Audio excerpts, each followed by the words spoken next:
the second day.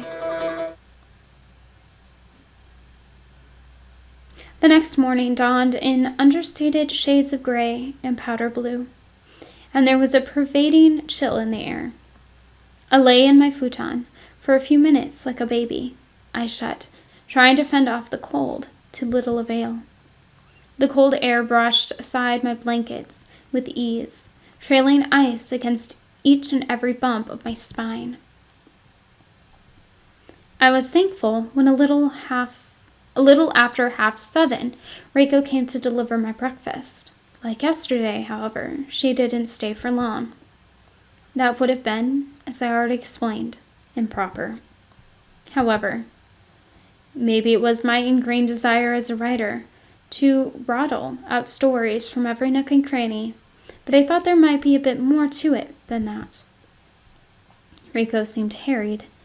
Her greeting was awfully clipped compared to her congenial tones the day before. It made me wonder, and I continue to wonder, while I ate my breakfast, which consisted of white rice and sori. Maybe Reiko was being overworked.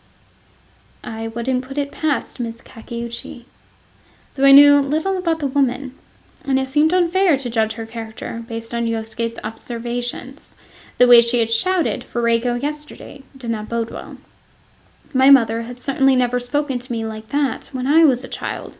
Sachiko, meanwhile, would have sooner eaten a bar of soap than scold Kenta or Kenji, our little boys, who weren't so little now, come to think of it.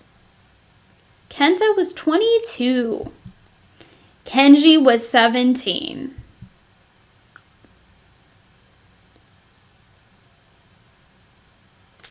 Now I feel a little troubled.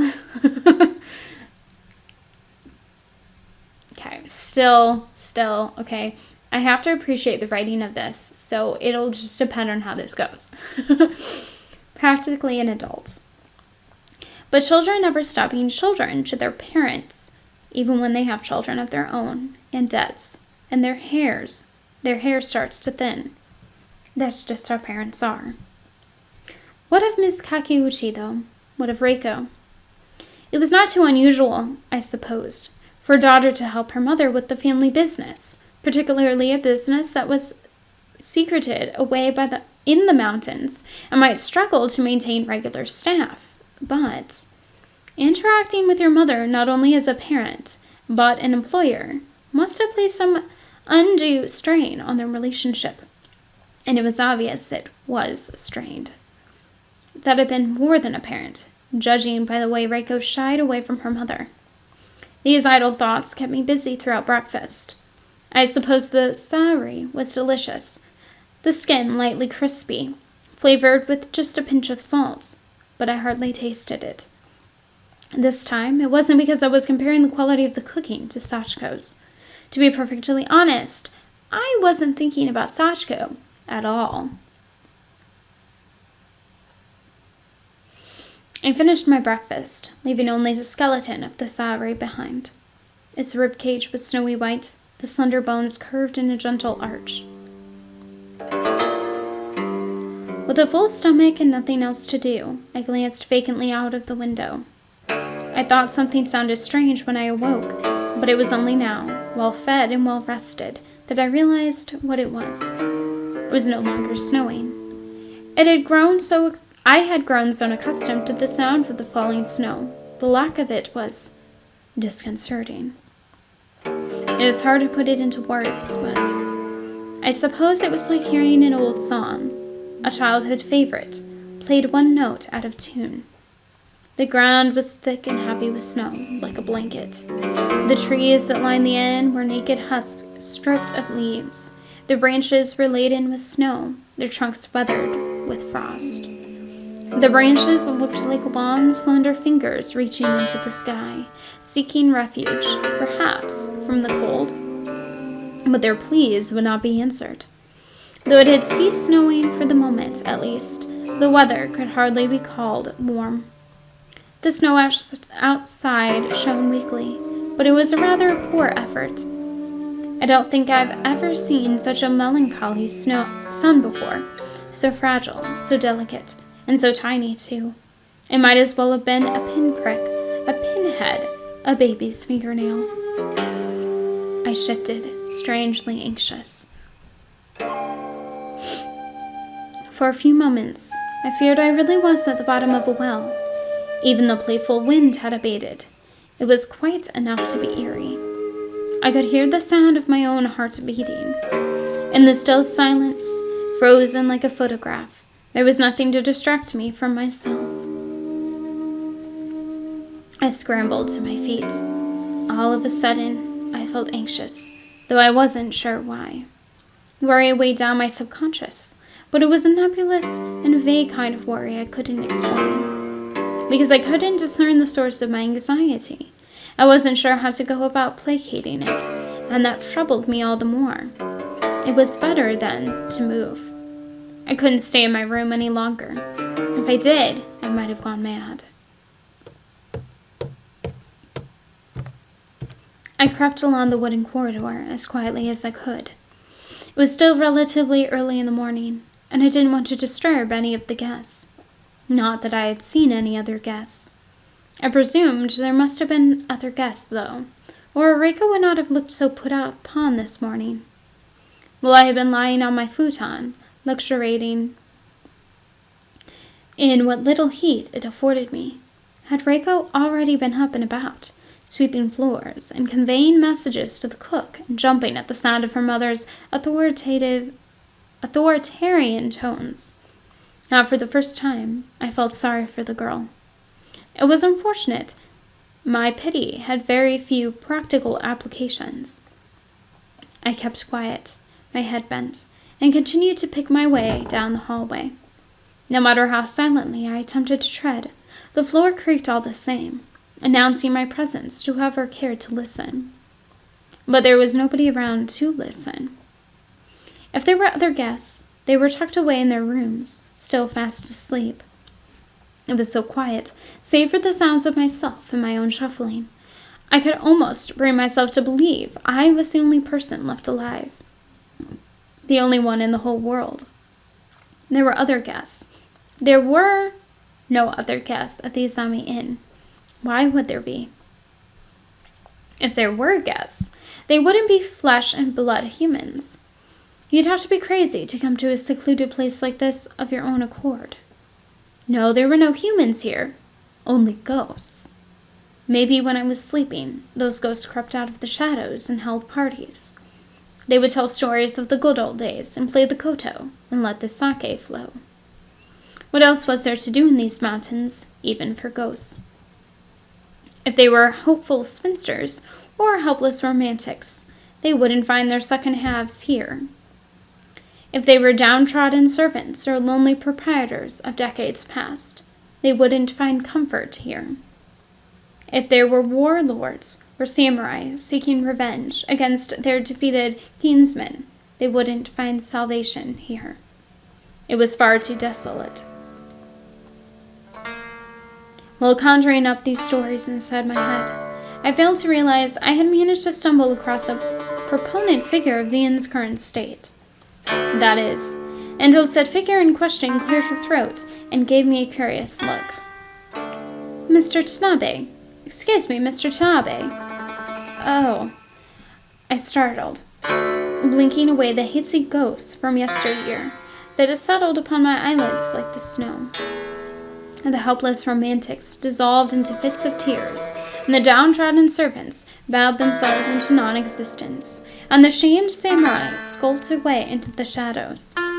There was nobody left in the Izami Inn, nobody save for myself and my hostess, Miss Kakeuchi Kayo.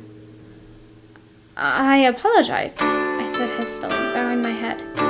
I didn't mean to ignore you. I was just lost in my own world, I suppose. It's quite all right, said Miss Kakeuchi, though I have my doubts. I didn't take Miss Kakeuchi for the kind of woman who appreciated being ignored. I don't think anybody enjoys being ignored.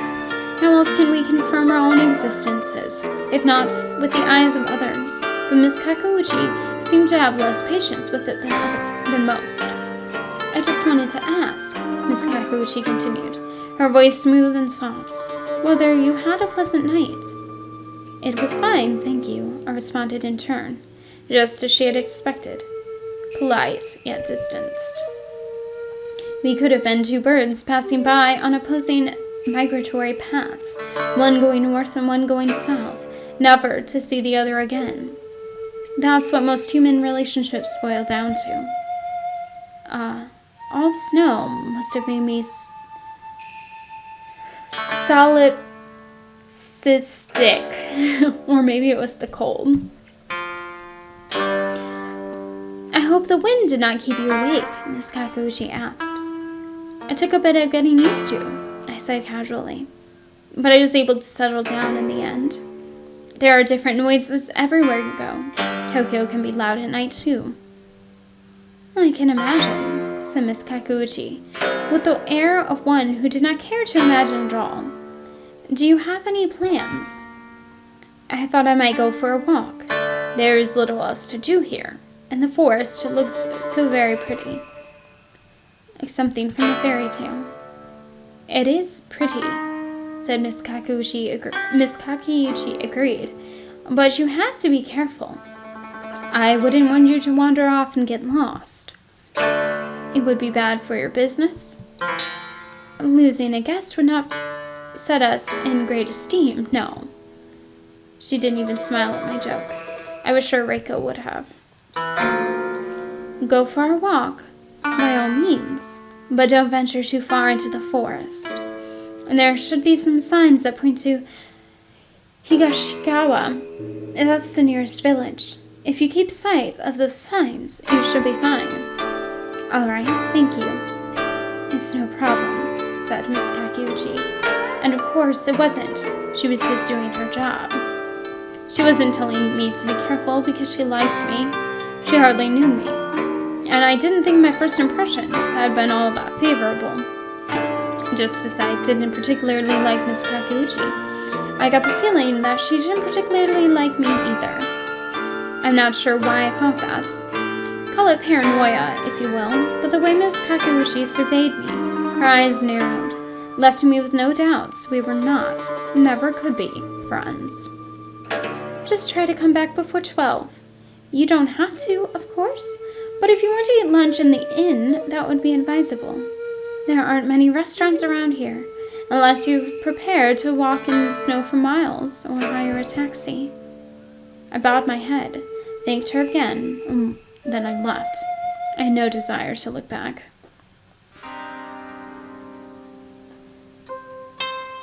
The crisp air, chilled from the snow that had fallen last night, danced across the tip of my tongue. It was soothing and set me at ease, perhaps perversely, given it was so frigid. If it had been cold inside the inn, that was nothing compared to the temperature outside of its old wooden walls.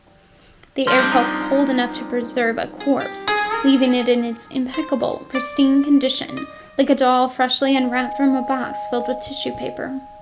Miss Kakuchi, however, was even colder. I was content to presume that Miss Kakuchi's blood was warm and red like mine, but there was something about her that unsettled me. Reiko, meanwhile, had to live with that woman. The poor girl had my condolences. As I walked, following the wooden signs Miss Kakuchi had pointed out to me, the snow crunched beneath the soles of my shoes. When I glanced behind me at the winding path I had taken through the forest, I could see a long line of footprints. They were the only blemishes on the otherwise flawless canvas. I felt a little sad that my presence had disturbed the environment so. I wasn't worth it. The snow, though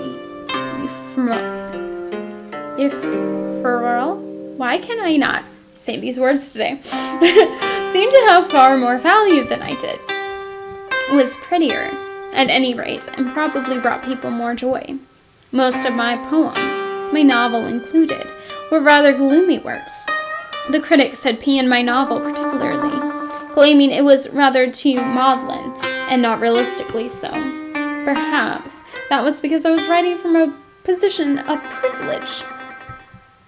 How could I write about sadness? True, deep, untapped sadness. when I lived a comfortable life accompanied by a loving wife and 2 devoted sons. I'd never before experienced great loss, or grief, or sorrow, just boredom. And I had the nerve to tire of Sashko's presence, simply because I'd grown accustomed to the taste of her miso soup. When I looked at it like that, I was a horrible human being. Did I even deserve to have a wife like Sashko? Sashko had never wronged me, and yet, at the same time, I found I could no longer stand to be in the same room with her. Sashko's servility, which had once seemed so charming, was now nothing more than an irritant. It was almost as though my vile thoughts were staining the snow rather than my feet. I felt as I walked that my existence was making the world a worse place. Perhaps it would have been better if I simply slipped away like the melting snow. However, I was too old for such flights of fancy, and I knew I couldn't be so irresponsible. Sashko was waiting for me, and so were Kenta and Kenji. I had formed too many connections during my life, and I couldn't afford to sever them over a few childish impulses. Starting a new life, how could I? Out here? It sounded like a romantic prospect, but I would soon grow sick and tired of the snow, just as I had grown sick and tired of Sashko. Sashko and her miso soup, which was so predictably delicious, it was almost irritating. I laughed wryly to myself. How lucky I was that this was all I had to be upset about. It was almost like my life was too perfect. I wondered what Reiko had made of my book. Perhaps she would like it. Women seemed to favor my writing more than men, perhaps because I had a fondness for penning romance stories. Meckish romance stories, where nothing went right and everything fell apart. My novel was about a young girl, apprenticed to be a geisha. Of course, I myself had never been apprenticed as a geisha. I am not a woman. Maybe that was why my book didn't sound sincere. I had no idea what I was doing, really. I was just fascinating. But Sashko liked it. Then again, Sashko liked everything I did. I didn't know if I could trust her opinion. I paused at another wooden sign. Apparently, Higashikawa was 10 miles away. The wooden sign was a useful landmark amidst the sea of mirror maze repetitions. Out here in the strangely silent forest, the trees seemed endless. They formed a truly dizzying collection of brown trunks with icy boughs. No trees here would bear fruit. They were frozen.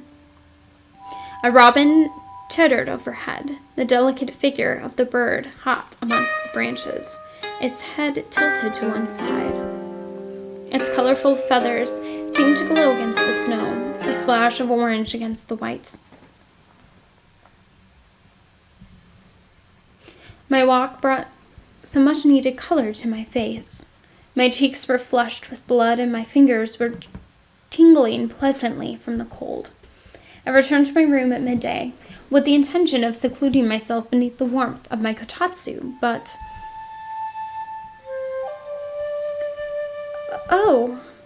My plans had not accounted for an uninvited, but not unwanted guest. Reiko was kneeling in the corner of my room, my breakfast tray at her feet. I gathered that she had been in the process of clearing away my morning meal. A little late, wasn't it? But something had distracted her. It was my book. To be more precise, it was a book of poetry, a neat little anthology bound in leather. This would not have been too startling were it not for one crucial point. They were not just any poems. They were my poems. I wasn't the sort of person to travel with a book of my own poetry, you understand. That would be rather arrogant of me. And I've never been overly proud of my work either. Some of the poems in this collection were a good 20 years old or more, and I felt my style had matured a lot since then. There were so many useless, unnecessary words in those earlier efforts, and if they were emotionally affecting, they were overly sentimental. In my opinion, Poetry shouldn't try to bludgeon the reader over the head with unwieldy masses of words. Poems should use their words carefully, like tools. Each and every syllable should be selected to achieve an overall effect. You could liken it to a doctor performing a delicate operation. He shouldn't use unnecessary instruments to apply too much pressure. That isn't a sign of a good doctor. Novice writers, I think, mistake their large vocabulary for unequivocal genius and struggle to utilize as many grandiloquent terms and phrases as possible to prove their own superiority, not to benefit the reader's experience, but for the sake of their own bloated egotism. It's quite a tiresome experience. In any event, I hadn't packed that anthology of poetry myself. Sachko had. I wasn't sure why she thought I wanted it. Maybe she thought it would help me with my writing, if I could reflect upon my past failures. Not that Sachko would have called any of my works failures, even some of the more trite pieces. Returning to my room, cold and tired, to discover Reiko poring through my poems, however, this was an unexpected development, and my mouth parted in a small circle of unabashed surprise. Some of my poems were rather personal, and I wasn't accomplished enough in my youth to be cryptic. I was too in love with myself to cut down the details. There were poems in there about my childhood and my parents, and the kite I had when I was a young boy. There were poems about meeting Sachko and viewing the cherry blossoms together in Ueno Park and the birth of our first son, Kenta. It was, in other words, an overview of my entire life. This little girl, whom I had barely spoken to, had held my history in her hands. Whether she realized it or not, this gave her an immense amount of power. I think she must have understood the gravity of her crime in some part, because she looked unabashed and dropped the book as though it burnt.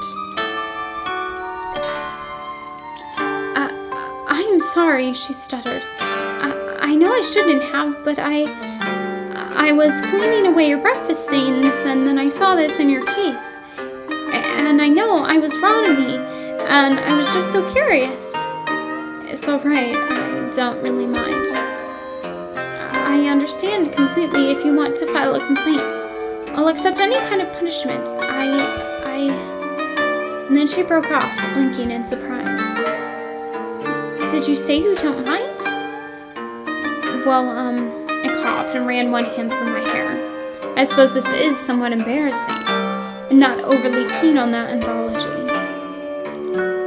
Oh, you're not? Reiko asked, inclining her head to one side. Why are you carrying around a volume of poems you don't care for, then? It was a good question. My wife packed it. Oh, Reiko said again, the syllable slipping from her lips as clear as stream water. Does your wife like poetry? Sachko isn't too familiar with poetry. I think she likes this collection because she feels she has to. I'm not sure how much she understands. I winced. But that sounds rather pretentious. Well, Reiko looked down at the tatami floor, suddenly shy. I know I'm rather young, and my opinion probably doesn't count for much, but I liked those poems. You did? Yes. Well, I didn't finish all of them, but they were very pretty. So detailed, too. The detail is the worst thing. You can over-embellish. Well, maybe it was a bit too much at points, but I think that shows how passionate the writer is. Yes, said Reiko, nodding as she came to a conclusion. That's it. They're very passionate. The writer really, painted a picture with their words. I could see everything so clearly, I was transfixed. Even the poem about the fireworks. Especially the poem about the fireworks. Reiko's irises seemed to light up with bursts of pyrotechnic wonder. Goodness, I sighed, letting my head meet my hands. And that poem is the worst of the bunch. Well, maybe you can't understand it because you're a man. It's a very romantic poem. Ah, yes, the poem about the fireworks. It was one of the first poems I had ever written. It had been popular when I published it in the local newspaper, and was perhaps one of my better-known works. For that reason, I hated it. Looking back on it, it seemed far too juvenile and immature. The imagery was labored, piled on with a shovel, and the theme of silence was integrated clumsily. A poem about silence should know better than to fill every single space for breath with unwieldy words. And as for the lovers leaning in to share their first kiss, well, it was Sashka's favorite poem of mine, too. She always said reading it made her happy. It helped her remember. I tried to tell Sashka that my words were too labored and imperfect to be an accurate depiction of real events, but she didn't seem to care. Apparently, this overflowing of emotion added to the piece. It's a passionate poem, said Reiko dreamily, fireworks still sparkling in her irises, but it's rather dignified at the same time. It's a passion that threatens to spill over as the couple's lips draw closer together. She sighed, breathless, and held one hand against her chest. I wish I could kiss somebody like that. But Mother would never allow it.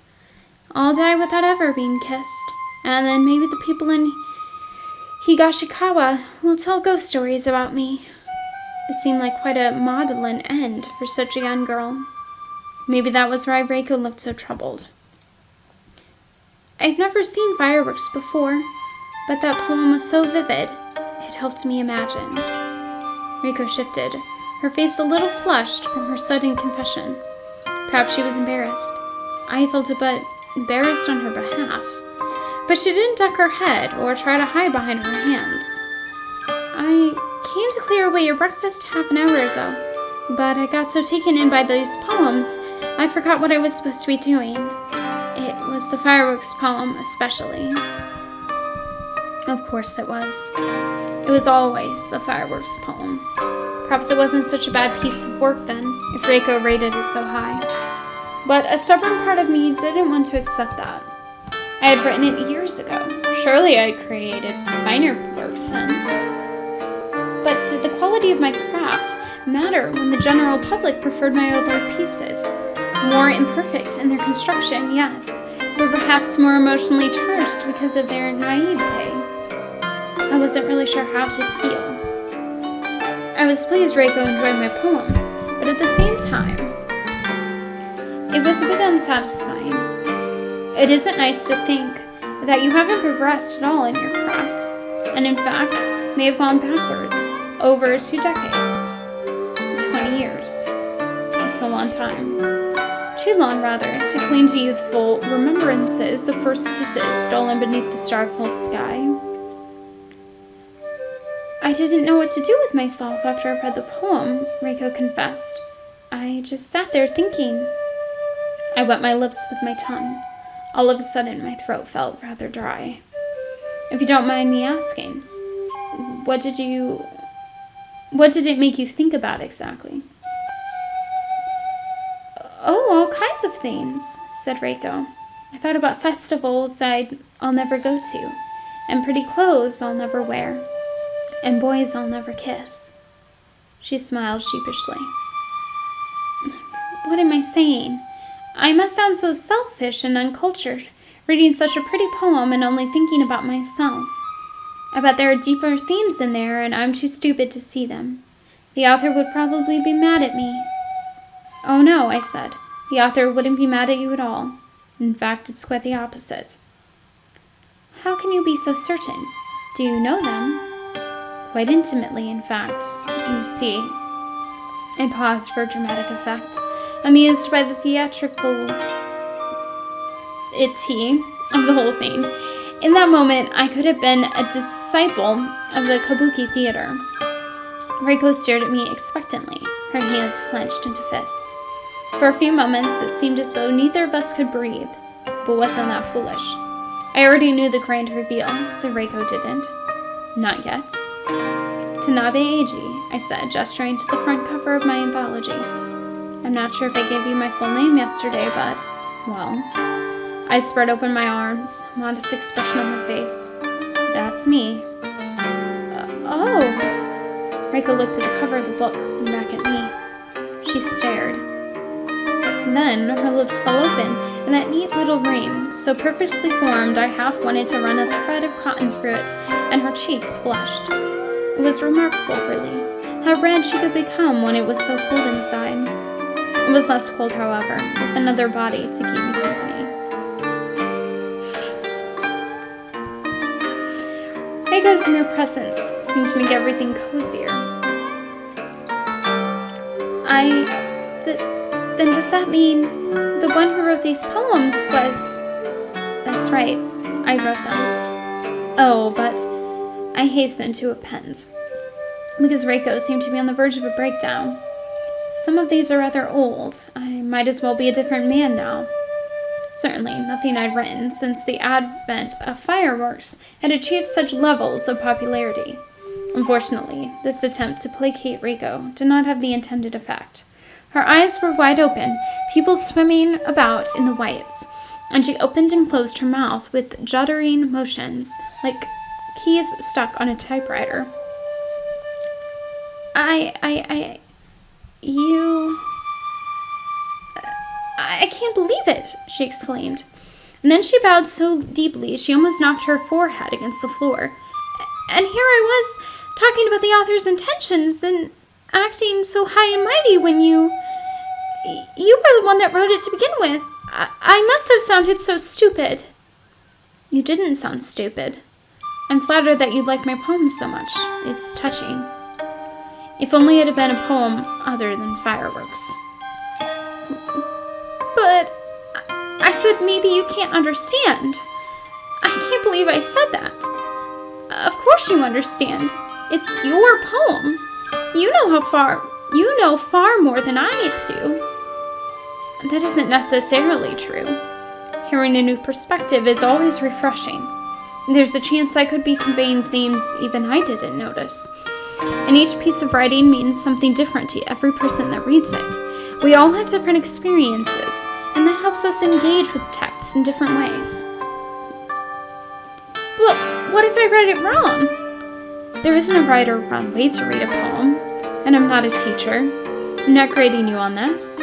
Please try to calm down. I paused. And you don't need to keep bowing either. I was hardly deserving of such a show of subjugation. I was only a writer, and not a particularly talented one either. That was what the critics said. When I saw Reiko's face, however, so shy and flustered, the tips of her ears were turning pink, the words of the critics, who said fireworks was overwrought and overrated, didn't seem to matter all that much. Oh. Reiko ceased in her incessant motions of reverence, which must have been making her dizzy, and blinked at me. I'm sorry, she whimpered. I feel like such a fool, like I should stop talking, probably forever. Everyone would be so much happier that way. I wouldn't. What do you mean? I swallowed. What did I mean? I like hearing about your opinions. It's interesting. Oh, I see. But Reiko didn't see. Not then, at least. I must admit, at that moment, neither did I. I knew that I liked her, but I didn't know quite how much I liked her, or how much I would come to like her. I wanted to tell Reiko that I enjoyed her company, but all of a sudden, I felt bashful, and I couldn't get the words out. My thoughts danced from inside my head, just like the snow that was beginning to fall beyond my window. At that moment, the falling snow looked especially pretty. I remember thinking to myself, maybe I should write a poem about it. I had sworn off poetry for a while. I tried to tell myself, because of such harsh contemporary criticism, but maybe for Reiko, it might be worth pursuing. But there would be no fireworks this time, just snow. Pure, white, endless snow.